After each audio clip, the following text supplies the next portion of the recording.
Dans cette vidéo, nous allons voir comment utiliser la messagerie de l'ENT qui va vous permettre, ainsi qu'à vos parents, de communiquer avec l'ensemble des personnels du collège. Donc là, il faut être aussi en mode connecté. Donc là, je vois que je suis connecté.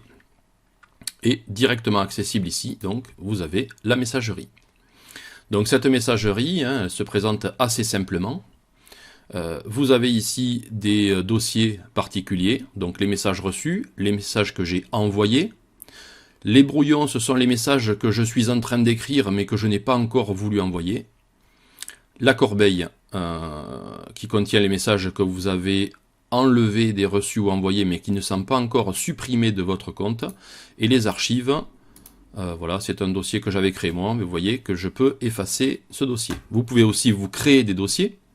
Par exemple, vous pourriez vous créer un dossier par matière du collège, un dossier français, un dossier mathématique, pour stocker les messages importants qui proviennent du professeur de français, du professeur de mathématiques, ou alors pour stocker des discussions que vous avez eues avec vos camarades par la messagerie, qui concernent le français, les mathématiques ou l'histoire, ou que sais-je. Ensuite, ici, vous avez tout ce qui permet d'afficher, de trier les messages, de les supprimer. Ici, la palette centrale là, qui affichera la liste de tous les messages que vous avez dans ces différents dossiers.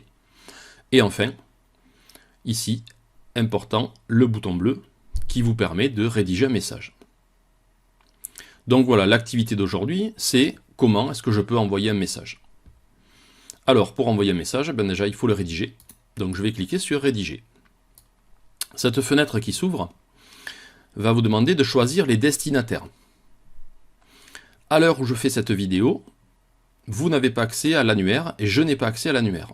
Donc, moi, je vais choisir un élève fantôme. Voilà. Ici, j'ai un destinataire. Vous voyez la petite astérisque. Ça veut dire qu'il faut qu'il y ait au moins un destinataire sélectionné. Ensuite, l'objet du message. Alors l'objet est extrêmement important dans un message, puisque quand vos messages vont s'afficher, quand vous allez recevoir un message dans votre boîte, la première chose que vous allez regarder, c'est l'objet du message. Si l'objet du message, c'est par exemple photo de pont, vous vous attendez à trouver dans le message une photo de pont. C'est-à-dire que l'objet doit renseigner immédiatement le destinataire du message sur le contenu du message que vous venez de lui envoyer. Donc là, je vais l'intituler « Pont ». Ensuite, c'est pareil, l'objet, vous ne pouvez pas le laisser vide puisqu'il y a une petite astérisque. Et donc, c'est un champ obligatoire. Le contenu du message, ici. En général, c'est bien de commencer par bonjour. Voici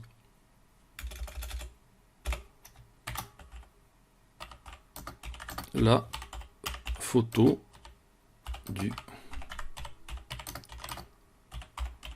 viaduc de Millau. J'ai oublié la majuscule à Millau. Voilà, j'ai rempli le destinataire, j'ai rempli l'objet, j'ai rempli le contenu. Je peux donc envoyer le message. Donc pour envoyer le message, en fait, il faut cliquer sur envoyer. Mais je vais améliorer ça. Ben, c'est bien de lui dire voici la photo du viaduc de Millau, mais il faut mettre la photo du viaduc de Millau. Donc ici, ajouter un fichier. Alors je peux aller sélectionner un fichier qui est sur mon ordinateur. Il y est toujours. Je peux aller directement dans le porte-document. Ici.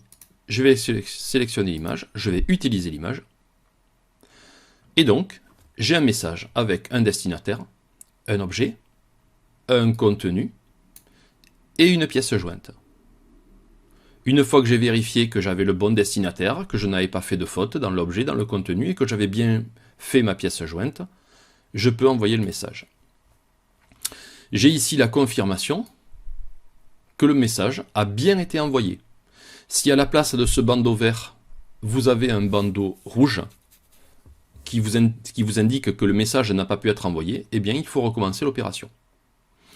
Si je vais ici, là, dans les messages envoyés, eh bien je vois que j'ai envoyé un message à un élève qui s'appelle 10, que l'objet c'était pont, et qu'il y a une pièce jointe. Si je veux supprimer ce message, je le sélectionne, je le supprime. Il a été supprimé de mes messages envoyés, mais il n'a pas été supprimé de la boîte du destinataire. Attention, hein. Donc là, il n'est pas entièrement supprimé encore, il est toujours dans ma corbeille. Donc ici, j'avais fait un petit test, je supprime définitivement les deux conversations. Encore une fois, un bandeau vert pour vous confirmer que l'opération s'est bien déroulée. Voilà, cette vidéo est maintenant terminée.